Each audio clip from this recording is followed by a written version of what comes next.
For years, we've watched as the industry props up certain narratives, feeding the public a carefully curated version of the truth.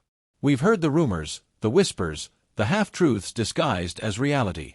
But this cancer, she is terrible. She will try to kill every great piece of relevant talent in Dallas. She will single-handedly destroy your legacy for what's really here. And the saddest part about it is the very people that made her everything that she is, she's done everything that she can do to erase them. I shouldn't have to remind people who Sean Martin is.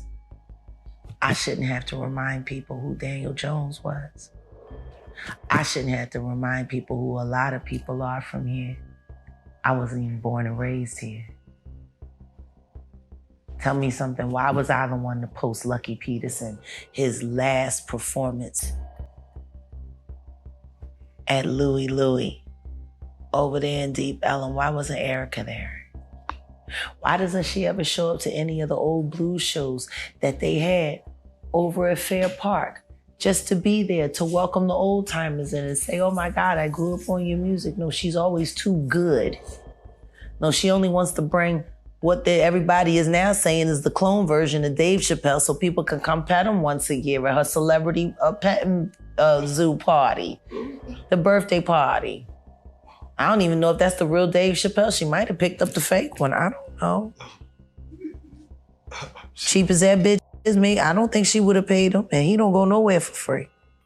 This is different. This revelation isn't just another headline.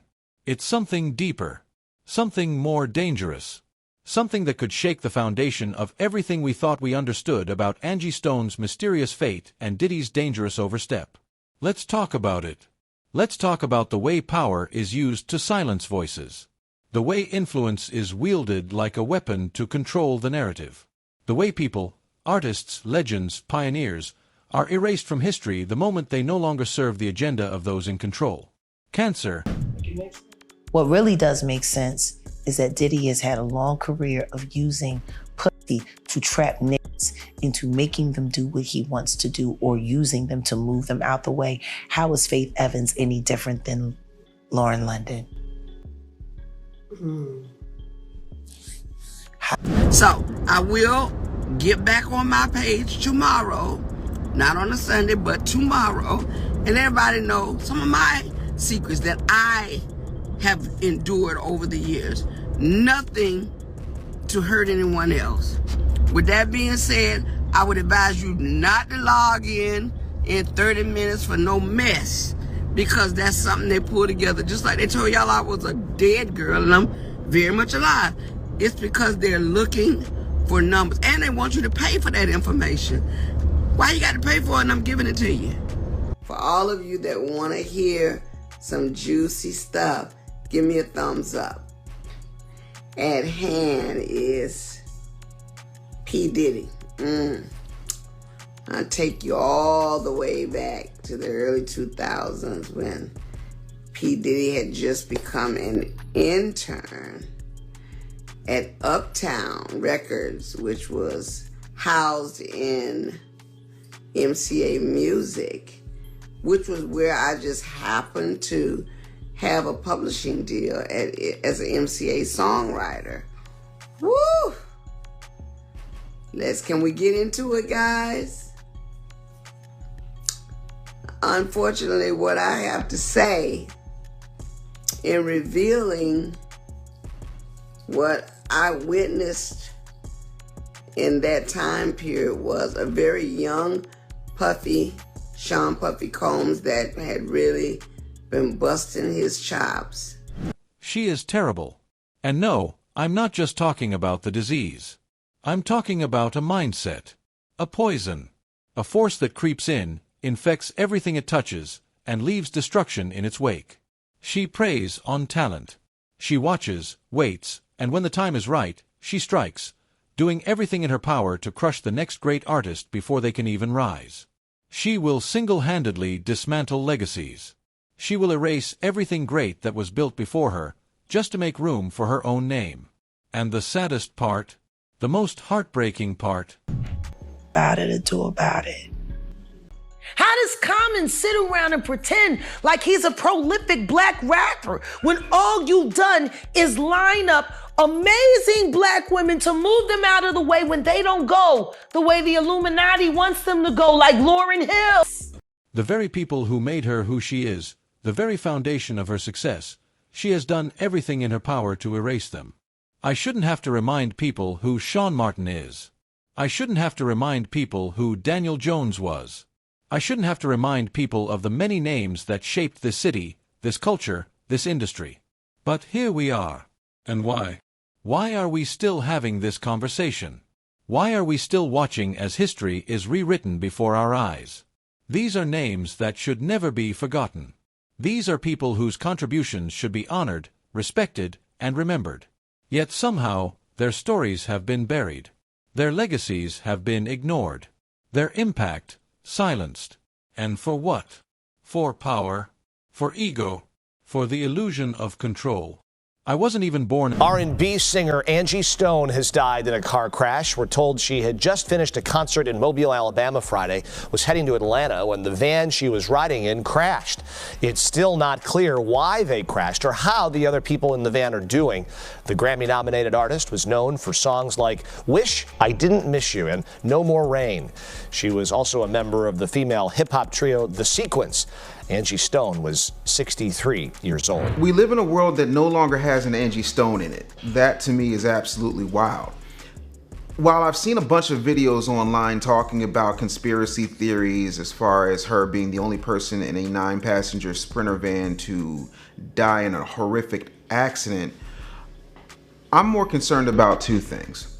The first thing is, in December, Angie Stone went on Instagram and started talking about how Universal Music Group had taken so much of her money that she is trying to get it back and that she should not have to be doing anything other than enjoying a very well-deserved retirement. You're talking about somebody who's done hits with Moby, Snoop Dogg, written Love of My Life for Erykah Badu, basically made the entire Brown Sugar album for D'Angelo, and yet and still, she was talking in December in her kitchen about how she should have retired long ago, but they took her money. And the fact that she had to make a plea online about going after back royalties and payments that she should have had speaks to a much bigger problem.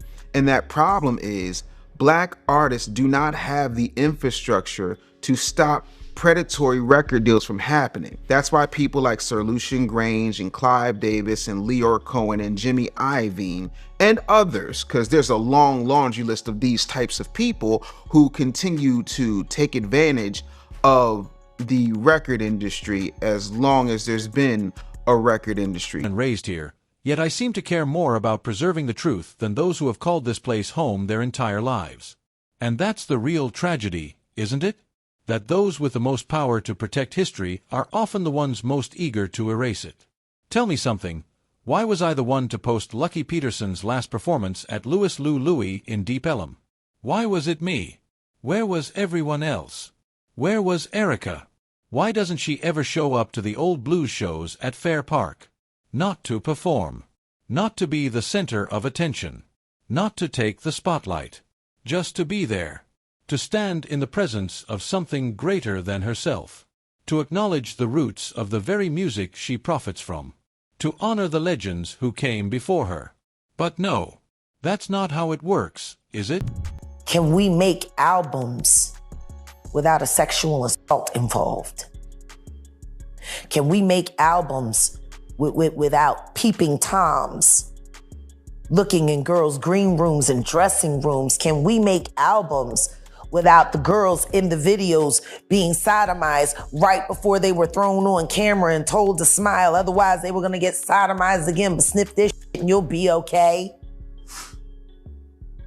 Like, can we release projects without any of that kind of shit happening? Because right now, if you go back and look at everything that's being exposed, I think it would be fair to say that if albums had to be guaranteed cruelty-free, 75% of most music wouldn't even fucking come out. I can see that. Drill records wouldn't exist. people talking about, I'm bringing down our people. Let's talk about drill music. Yeah. Let's make that make sense. It will never. You encourage criminal behavior. And then when that's not enough to keep the audiences excited, you encourage barbaric behavior. And then they die, and then they're famous. I actually was overseas. I had done some demos for a young man, Lenny Kravitz's cousin. He took the demos to the UK. Mervyn Lynn and Jed wanted to sign him, but because of me. And he said, well, they want you to come over here. I said, I'm not interested in being no group with you. So I said, I'll sign a solo deal with Arista UK. Clive came over there and kicked the doors, and once he found out I was over here all this time, he's like, no. I gotta have her over here. So pretty much Clive deboed the situation and brought me back to Arista. Nice. Okay, we all know Clive Davis, legendary record man. Right. Arista Records have had some huge acts. Yes. They had another big vocalist on that, female vocalist on that record label, Miss Whitney Houston. My girl. I was about to ask you, what was your relationship like with